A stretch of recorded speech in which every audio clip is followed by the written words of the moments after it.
We are well represented here with representation from agro-export services, we have financial services, and we have telecommunications. Kenya stole the headlines globally with protests following what you call the finance bill, which is a raft of measures being proposed by the government to raise revenue.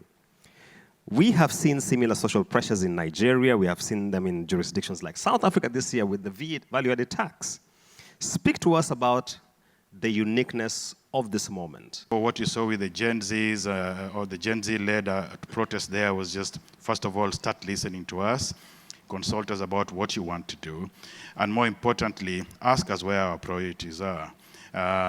Because I think in Kenya, and you're seeing that pretty much in that region, in the southern part of the continent as well, there's a bold need for policymakers in the public space to listen to the public in regard to what they're putting together for policies. And it's not just revenue expansion or growth or other policies to do with fiscal management of the economies. It's general things, it's everything. So you're going to start seeing more of the public voice in these kind of discussions.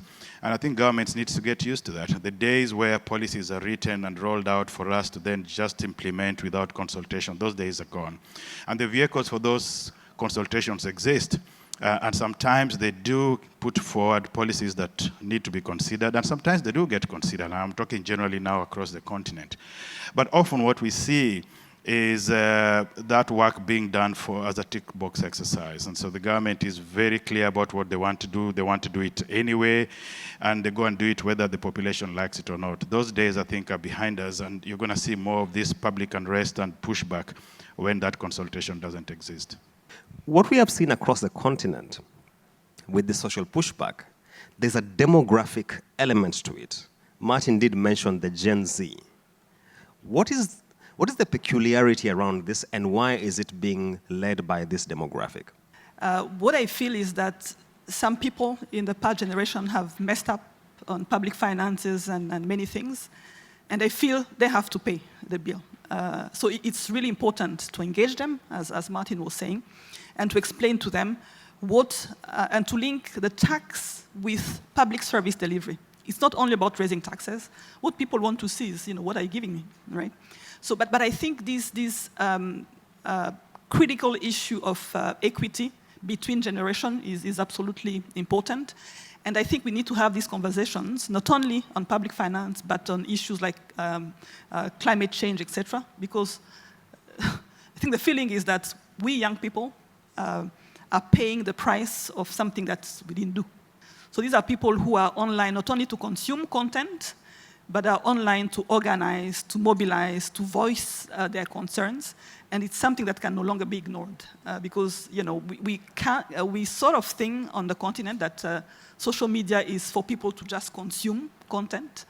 But we've seen in Kenya that social media is beyond just consuming content. It's about organizing, voicing, and this is something that now governments have to consider whenever they take any decision. And finally, my final thought on this question of Gen Zs is that it's about the future of governance.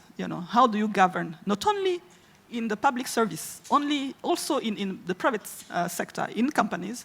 How do we lead this new generation? What do they want? How do you engage them? So this is something that I think we'll see a lot of discussions on because it's critically important. Let me turn over to Mr. Henry Oro from Zenith Bank.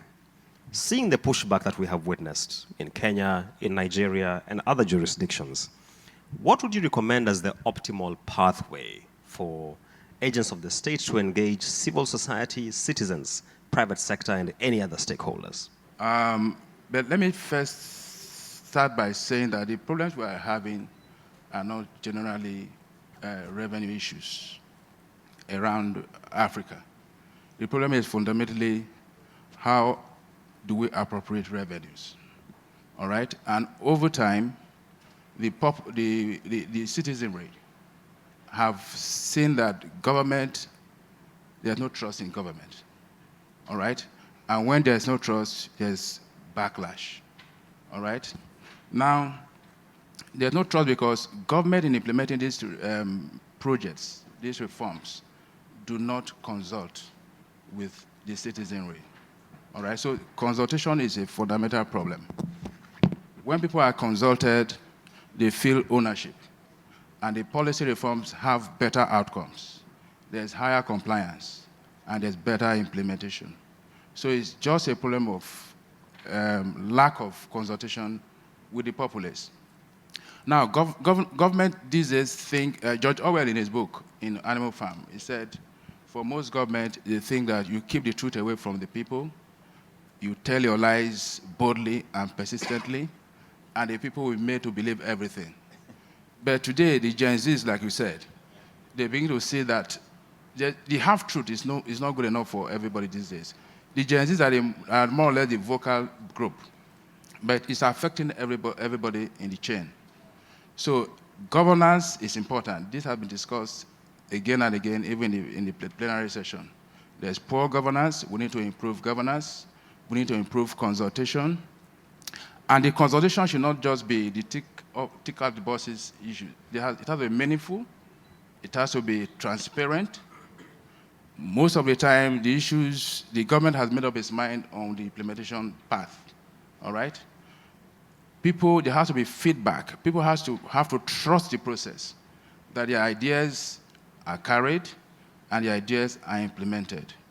So long before those reforms are announced, there should be roadshows, there should be public discourse, all right? There should be debates, and we should consult all aspects of the population, the civil societies, the students, the Gen Zs, all of that.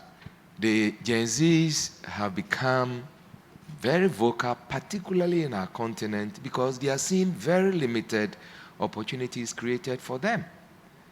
So if the opportunities are not there for them to earn, then taxation becomes such a big burden. If poverty issues are not addressed, then the tax incidence on the poor also becomes a big issue. So my thinking is, let's look at tax from a very holistic point of view. And are we doing very robust and comprehensive use case analysis to ensure that the taxes are going into areas that will impact the most?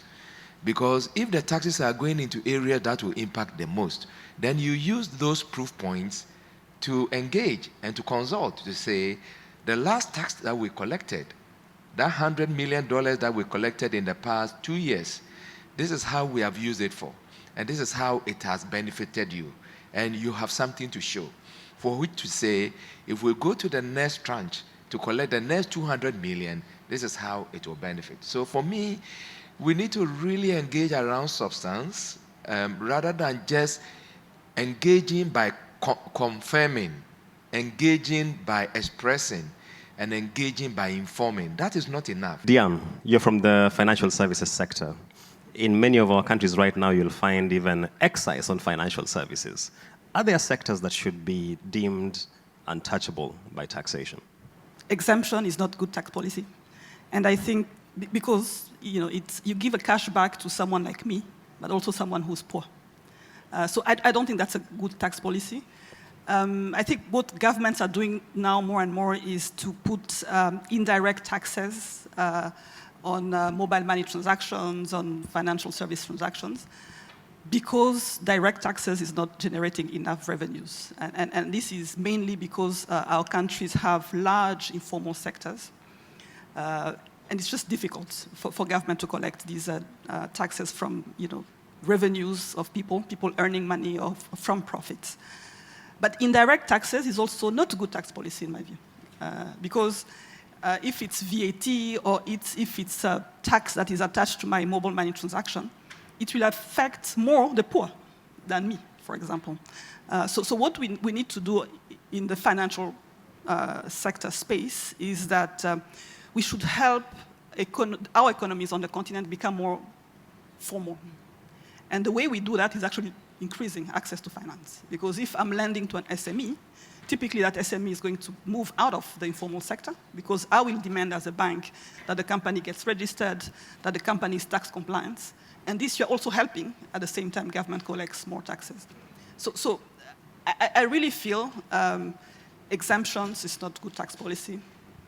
indirect taxes is not good tax policy. I think we all need to work together to raise companies to become more formalized. And the way to do that is by probably putting some incentives that are targeted, not an incentive that caters or benefits everyone. We really need to be targeted. Because in tax policy, like in private sector, every penny counts. Yeah. So whenever you're doing a cashback or whenever you're taxing, it's important that it's very targeted. This argument of catalyzing formalization ends up being a cat chasing its tail. How is that? If you look at Rwanda, for instance, and Kenya, the government goes ahead and introduces electronic tax invoicing. Small and medium-sized businesses tell you, we don't want electronic tax invoicing. Yet that should bring them to visibility and help them formalize. Can we really have our cake and eat it? The push towards formalization should also come with incentives. Of course, everyone has talked about government taxes, but are we sure the money is going to do the right thing that supports people? It's the same thing. When you are putting these electronic taxes, you need people to understand how these taxes are supporting not only infrastructure that is general, but infrastructure that supports them in lowering their costs, in developing whatever value chains they're developing. So I really believe that for governments to implement any tax policy, this dialogue should be targeted. We talked about consultations, etc. It should not be a public discourse because people have different interests. If I'm an SME in the agribusiness sector, I want to understand what is the incentive that I'm getting, what is it that is affecting or benefiting my business. People are selfish. And then, if the government says, I'm supporting this infrastructure because it's good for your business, then people are like, okay, paying this tax, even reducing these exemptions, it's going to help me because in the end, it's impacting my business. So Nigeria is currently undergoing tax reforms, vast tax reforms. I've been following the pieces of legislation being put out. What does smart taxation look like to you? I think taxation has to put that practical and ethical consideration and seeing that balance is also achieved. Okay? We can make it up by, taxation should be progressive and all that proportionate. There are areas where you can raise taxes and you can afford that, especially high-income earners, the corporates. But for the very vulnerable groups, I think the ethical element has to be brought into play to see that some exemptions here and there will be very helpful. It's not the problem of, the exemption is not the problem. I think the problem is the implementation of that exemption, which is around the governance, corruption, and the transparency in implementation. Most times governments fall around those exemptions too, and you see a lot of governance problems happen.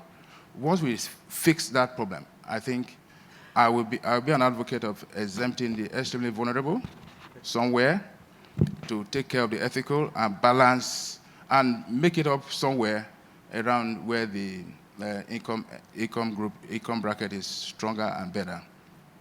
Around smart taxation, yes, we're going through a lot of reforms in the Nigerian tax law.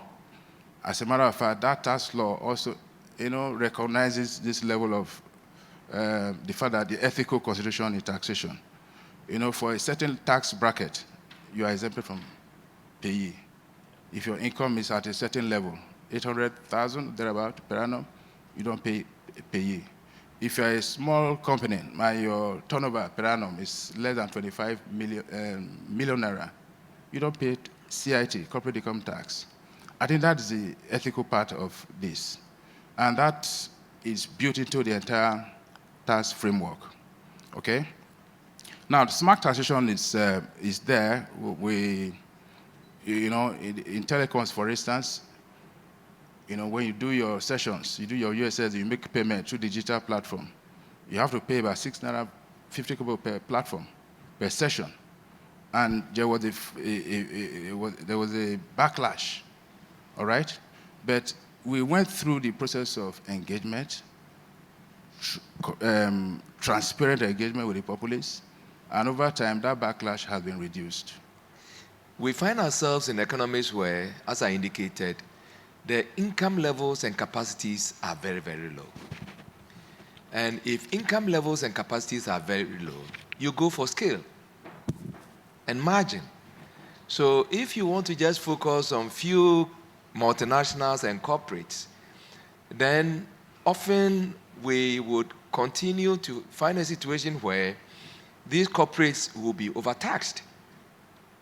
And the more they are overtaxed, the less they have also to invest.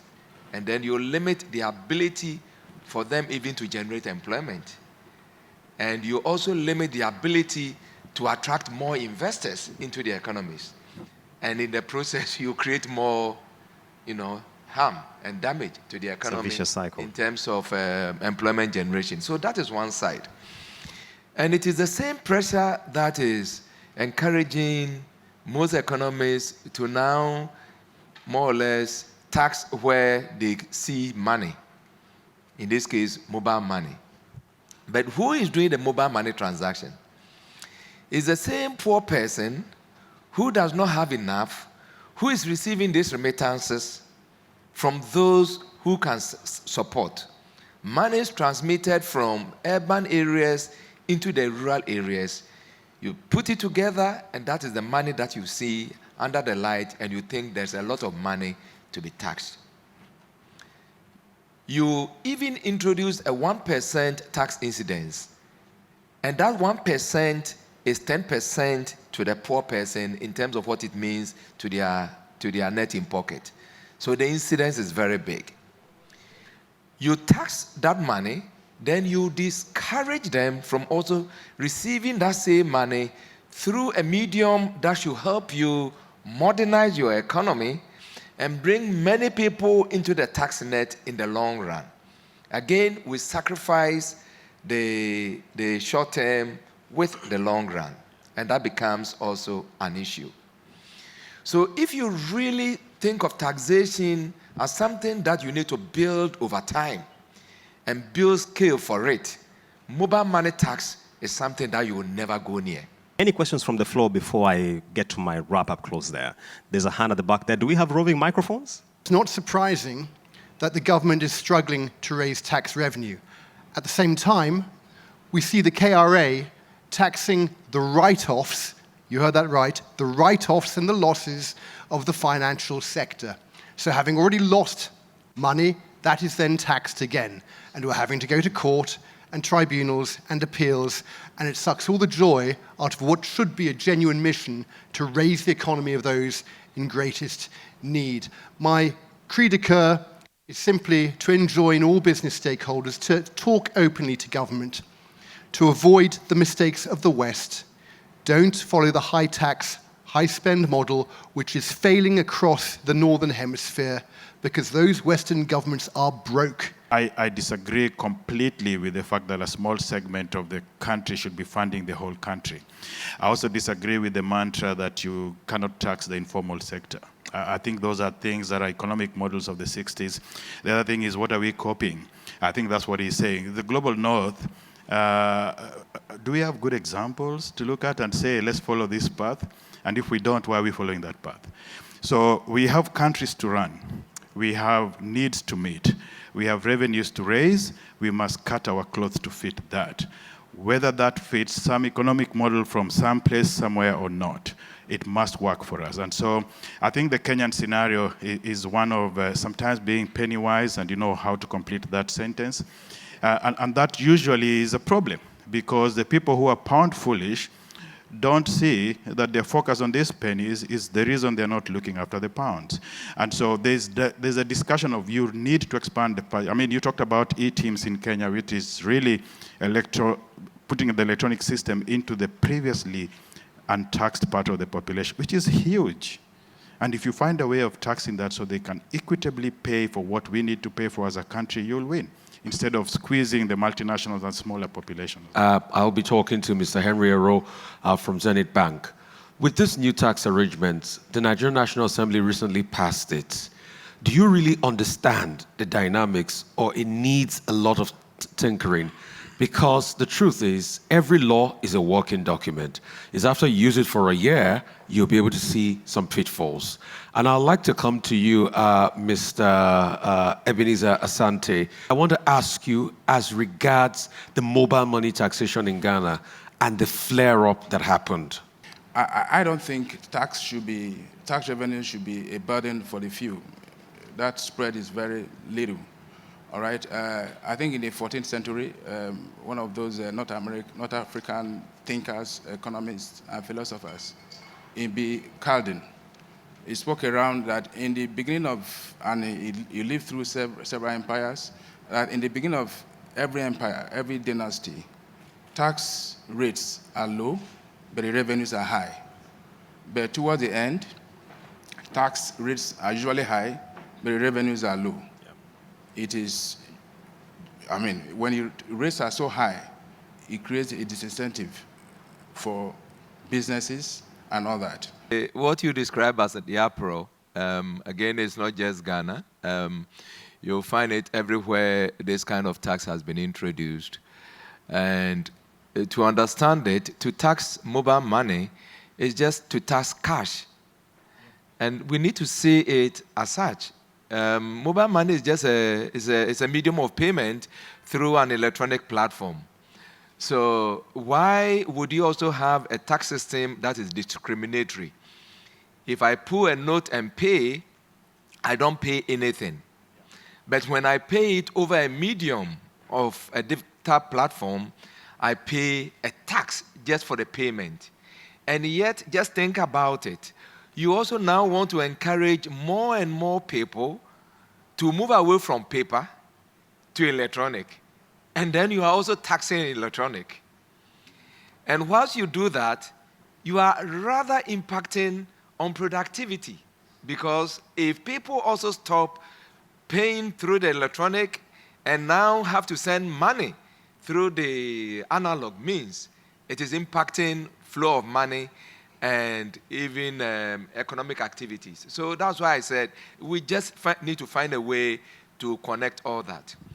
There is also the point around few people paying tax in our environment. It may be true, but it will not be wholly true.